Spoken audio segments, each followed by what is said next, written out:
এখন দেখবো প্যানেল কোডের আমরা 173।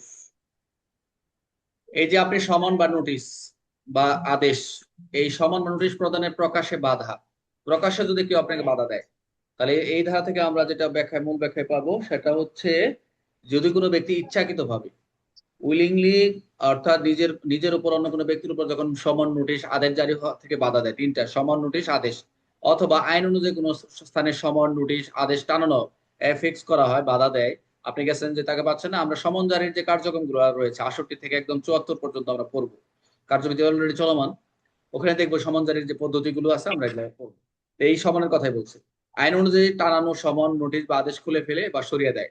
আইন অনুযায়ী টানানো সমন আদেশ যে খুলে ফেলে কেউ সরিয়ে দেয়, তাহলে সেই ক্ষেত্রে হবে প্যানেল কোডের 173, অর্থাৎ সমন নোটিশ প্রকাশে বা বাধা প্রদান, প্রকাশে বা বাধা প্রদান, সেটা হচ্ছে 100। অর্থাৎ এখানে কোনো সরকারি কর্মচারী আদেশে ঘোষণা, প্রক্লেমেশন, প্রচার প্রকাশে, এই ক্ষেত্রে এটা একটা আদেশ প্রকাশ নোটিশ প্রক্লেমেশন করার জন্য আদালত থেকে পাঠাইছে, এটা যদি কেউ বাধা দেয় সেও, তাহলে সে অপরাধ। এক্ষেত্রে অপরাধ সর্বোচ্চ 1 মাসের কারাদণ্ড, সর্বোচ্চ 500 টাকা জরিমানা। আর যদি আদেশটা যদি আদালত থেকে হয় সেটাও 600 টাকা জরিমানা এবং 1000 টাকা, ওই সেম একই। তাহলে উদাহরণটা কি? একজন পুলিশ সদস্য আদালতের সমন নিয়ে করিমের বাড়িতে গেলেন। একজন পুলিশ সদস্য পুলিশ আদালতের সমন নিয়ে করিমের বাড়িতে গেলেন। করিম ইচ্ছাকৃত ভাবে সমনটি দেওয়াল লাগাতে বাধা দিল, পরে খুলে ফেললো।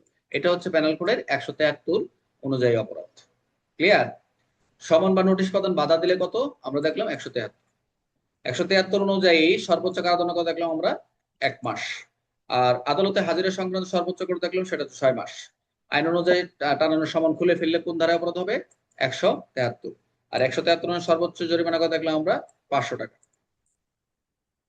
এখানে বড় প্রশ্ন যেগুলো দিচ্ছে এগুলো আসবে না, আমি কেটে দিচ্ছি, এগুলো হচ্ছে আপনাদের অযথা দরকার নেই। তাহলে আমরা 173 ক্লিয়ার। তাহলে 173-এ কি বললাম আমরা? সমন জারি করতে কি হবে? পরবর্তী প্রকাশে বাধা প্রদান।